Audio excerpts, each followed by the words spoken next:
Welcome to Biology on Earth. In this video, I'm going to discuss about effect of glucose on lac operon and catabolite repression. सबसे पहले जो glucose है ये एक preferable source है bacteria के लिए। मींस जो बैक्टीरिया है ये मोस्ट प्रेफरेबली ग्लूकोज को यूज करता है एज अ कार्बन सोर्स। तो जब भी मीडिया में सबसे पहले अगर ग्लूकोज प्रेजेंट होगा as a primary carbon source, और अगर कोई सेकेंडरी कार्बन सोर्स प्रेजेंट होगा जैसे कि लैक्टोज या कोई भी सेकेंडरी कार्बन सोर्स, तो यहाँ पे अगर लैक्टोज प्रेजेंट है as a secondary carbon source तो बैक्टीरिया सबसे पहले ग्लूकोज को यूज करेगा क्योंकि ये प्रेफरेबल कार्बन सोर्स है बैक्टीरिया के लिए।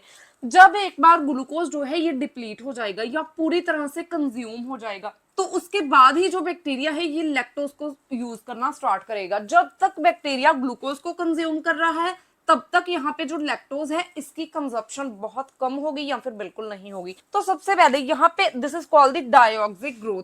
तो डायोक्सिक ग्रोथ में क्या है कि यहाँ पे जो मीडिया हमने प्रोवाइड किया है इसमें ग्लूकोज एंड लैक्टोज ये दोनों प्रेजेंट है as a carbon source.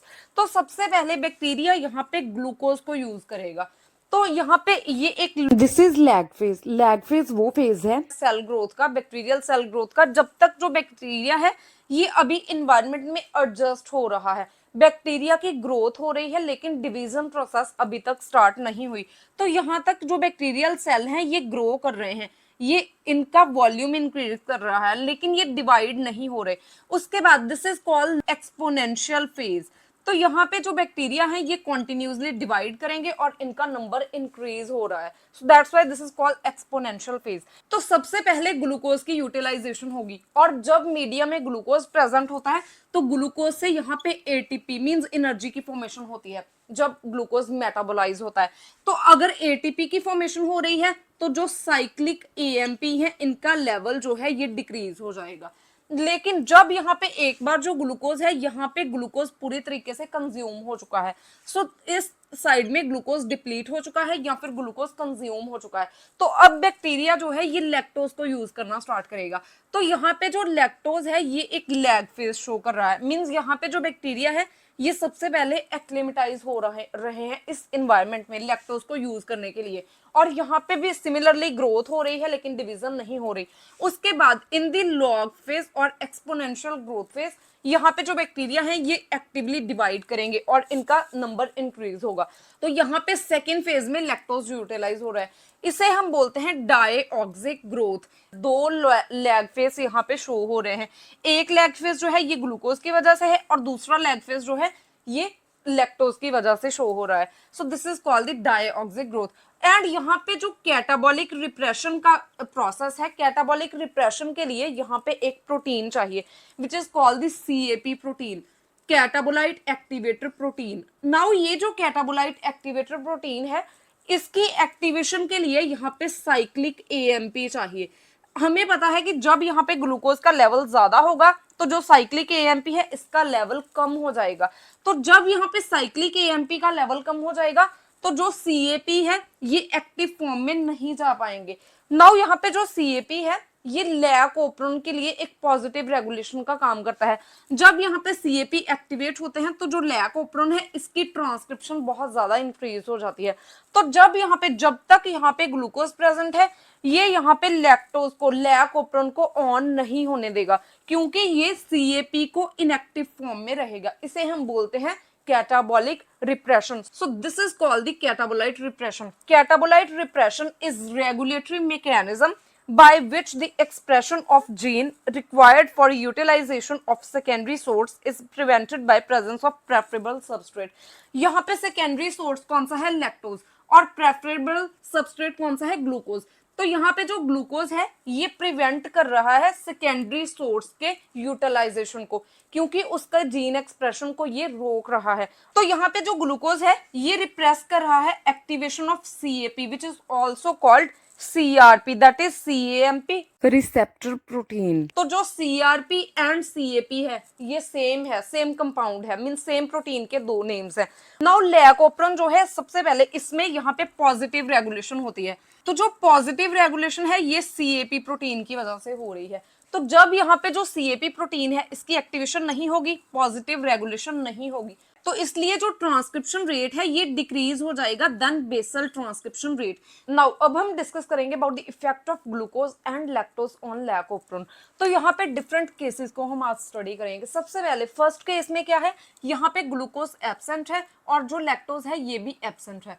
Now जो लैक ओप्रोन है इसका इंड्यूसर है लैक्टोज, तो जब तक लैक्टोज प्रेजेंट नहीं होगा लैक ओप्रोन ऑफ फॉर्म में रहेगा। नाउ यहाँ पे जो ग्लूकोज है ये एब्सेंट है, दिस इज अ लैक ओप्रोन। यहाँ पे इतना पोर्शन जो है ये लैक ओप्रोन का है और यहाँ पे इसका रेगुलेटरी जीन प्रेजेंट होता है which is the regulatory gene of lac operon. इससे लैक रिप्रेसर की फॉर्मेशन होती है जब ये ट्रांसक्राइब होता है। और यहाँ पे सीएपी जीन प्रेजेंट होता है, this is called catabolite activator protein gene. इससे यहाँ पे कैटाबोलाइट एक्टिवेटर प्रोटीन की फॉर्मेशन होती है। नाउ सबसे पहले यहाँ पे जो ग्लूकोज है ये प्रेजेंट नहीं है, तो जो कैटाबोलाइट एक्टिवेटर प्रोटीन जीन है इससे सीएपी की फॉर्मेशन होगी which is called catabolite activator protein. Now यहाँ पे ग्लूकोज एब्सेंट है तो इससे साइक्लिक एएमपी का लेवल इंक्रीज हो जाएगा और जो साइक्लिक एएमपी है ये सीएपी के साथ बाइंड करेंगे और जो सीएपी है ये एक्टिव फॉर्म में आ जाएंगे। नाउ ये जो सीएपी एंड सीएमपी कॉम्प्लेक्स है ये यहाँ पे पॉजिटिव 60 साइड पे जाके बाइंड करेगा और यहाँ पे पॉजिटिव रेगुलेशन होती है लैक ओप्रोन की, मींस ट्रांसक्रिप्शन रेट को ये इंक्रीज कर रहा है। लेकिन क्योंकि यहाँ पे जो लैक्टोज है ये भी एब्सेंट है तो लैक रिप्रेसर जो है इसकी फॉर्मेशन होगी in the absence of lactose. तो यहाँ पे क्या है, जो लैक और रिप्रेसर है ये ऑपरेटर रीजन के साथ जाके बाइंड करेगा और इन जीन्स की ट्रांसक्रिप्शन को यहाँ पे इनहिबिट करेगा। तो इस केस में क्या है कि जो सीएपी है ये तो एक्टिव फॉर्म में है, पॉजिटिव रेगुलेशन हो सकती है क्योंकि ग्लूकोज एब्सेंट है, लेकिन क्योंकि लैक्टोज भी एब्सेंट है तो इंड्यूसर की एब्सेंस में यहाँ पे जो डिप्रेसर है ये ट्रांसक्रिप्शन को रोकेगा। तो इस केस में जो लैक ओप्रोन है ये ऑफ रहेगा एंड ट्रांसक्रिप्शन रेट जो है ये डिक्रीज हो जाएगा then the basal transcription rate. उसके बाद जो केस 2 है इसमें ग्लूकोज प्रेजेंट है और लैक्टोज एब्सेंट है। नाउ जब ग्लूकोज प्रेजेंट होगा तो जो साइक्लिक एएमपी है इसका लेवल बहुत कम हो जाएगा, तो इससे क्या होगा, यहाँ पे पॉजिटिव रेगुलेशन नहीं हो पाएगी। यहाँ पे जो सीएपी प्रोटीन है इसकी फॉर्मेशन हो जाएगी, लेकिन इसको एक्टिवेटेड फॉर्म में लाने के लिए साइक्लिक एएमपी चाहिए। साइक्लिक एएमपी का लेवल लेस है तो ये तो एक्टिव नहीं हो पाएगा। अब क्योंकि लैक्टोज जो है ये प्रेजेंट नहीं है तो इंड्यूसर की एब्सेंस में जो रिप्रेसर है इसकी फॉर्मेशन होगी और जो रिप्रेसर है ये यहाँ पे ऑपरेटर के साथ बाइंड करेगा और ट्रांसक्रिप्शन को इनहिबिट करेगा। तो यहाँ पे भी जो लैक ओप्रोन है ये ऑफ फॉर्म में रहेगा और ट्रांसक्रिप्शन रेट कम रहेगा then the basal transcription rate. उसके बाद अगर हम केस 3 की बात करें तो यहाँ पे ग्लूकोज एब्सेंट है और लैक्टोज प्रेजेंट है। नाउ जब ग्लूकोज एब्सेंट है तो जो साइक्लिक एएमपी है इसका लेवल इंक्रीज हो जाएगा और जो इंड्यूसर है ये भी प्रेजेंट है। तो जब यहाँ पे इंड्यूसर प्रेजेंट है तो सबसे पहले जो रिप्रेसर है ये इसकी फॉर्मेशन नहीं हो पाएगी, तो रिप्रेसर यहाँ पे फॉर्म नहीं होगा। नाउ यहाँ पे जो सीएपी जीन है इससे सीएपी प्रोटीन की फॉर्मेशन होगी और ये बाइंड करेंगे विद साइक्लिक एएमपी। तो यहाँ पे जो CAP and cyclic AMP complex है ये एक्टिव फॉर्म में है, ये यहाँ पे +60 साइड पे बाइंड करेगा और जितने भी जीन्स हैं इनकी पॉजिटिव रेगुलेशन होगी। तो ट्रांसक्रिप्शन रेट जो है ये इंक्रीज हो जाएगा देन बेसल ट्रांसक्रिप्शन रेट। और यहाँ पे जो लैक ओप्रोन है ये ऑन फॉर्म में है। नाउ यहाँ पे इस पोजीशन में यहाँ पे जो है ये एक प्राइमरी जो कार्बन सोर्स है ये एब्सेंट है और सेकेंडरी कार्बन सोर्स प्रेजेंट है which is inducer in case of lac operon. तो इस केस में यहाँ पे जो है ये पॉजिटिव रेगुलेशन होगी क्योंकि यहाँ पे जो साइक्लिक एएमपी का लेवल है ये बहुत ज्यादा है और इसकी वजह से सीएपी एक्टिवेट हो जाएगा और इस साइड पे बाइंड करेगा और यहाँ पे पॉजिटिव रेगुलेशन की वजह से जो ट्रांसक्रिप्शन रेट है ये इंक्रीज हो जाएगा then basal transcription rate. Now last case में क्या है कि यहाँ पे ग्लूकोज प्रेजेंट है और लैक्टोज भी प्रेजेंट है, मींस प्राइमरी एंड सेकेंडरी दोनों जो कार्बन सोर्स हैं ये प्रेजेंट है। नाउ हमें पता है कि जब यहाँ पे ग्लूकोज प्रेजेंट होगा तो जो साइक्लिक एएमपी है इसका लेवल डिक्रीज हो जाएगा।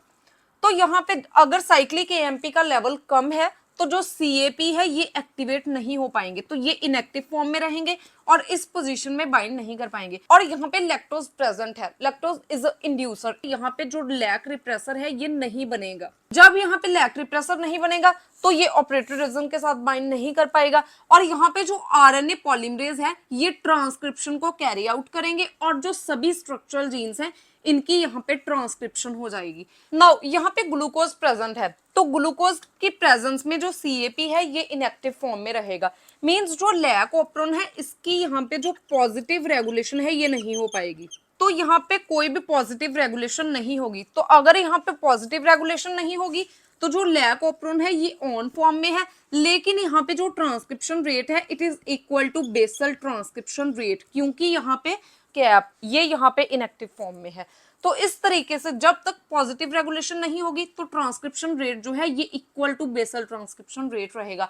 अगर यहाँ पे इस केस में ग्लूकोज एब्सेंट होता तो यहाँ पे पॉजिटिव रेगुलेशन होती और ट्रांसक्रिप्शन रेट जो है ये इंक्रीज हो जाता बेसल ट्रांसक्रिप्शन रेट से। Now this is called the catabolite repression, means यहाँ पे ग्लूकोज जो कि प्राइमरी सोर्स है इसकी प्रेजेंस में जो लैक्टोज है which is secondary source of carbon ये यूटिलाइज होगा, बहुत कम यूटिलाइज होगा। जो ग्लूकोज की प्रेजेंस है ये यहाँ पे लैक्टोज की यूटिलाइजेशन को रिड्यूस करती है, इसे हम बोलते हैं कैटाबोलाइट रिप्रेशन। इसकी वजह से जो ट्रांसक्रिप्शन रेट है it is equal to basal transcription rate. So this is all about the effect of glucose and lactose on lactopron. If you have any type of query regarding this topic, please ask me in comment section.